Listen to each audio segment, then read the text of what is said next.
in a not-so-distant timeline in a galaxy you're probably already living in. That's not just some moon. It's the moon! That's basically space Florida. Where space gators with 4 eyes wear sunglasses. Where the jet skis have rocket launchers. And where the entire moon has one homeowners association that's run by a retired space raccoon who is a pain in the ass.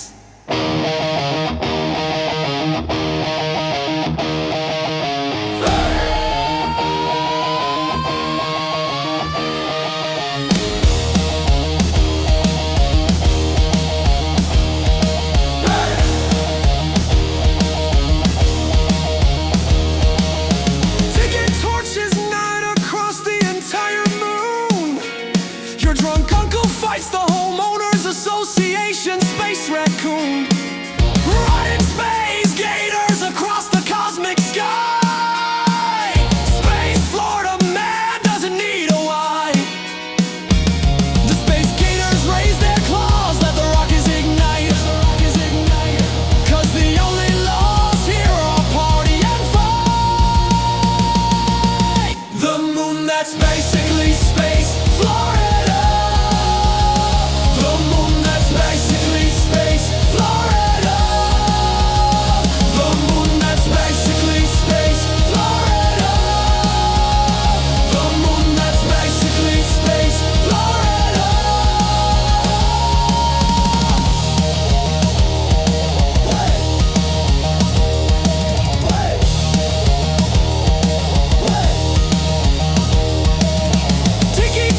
Ignite across the entire moon. Your drunk uncle fights the homeowners association, space raccoon. Riding space gators across the cosmic sky. Space Florida man doesn't need a why. The space gators raise their claws, let the rockets ignite. Cause the only laws here are party and fight. The moon, that's best.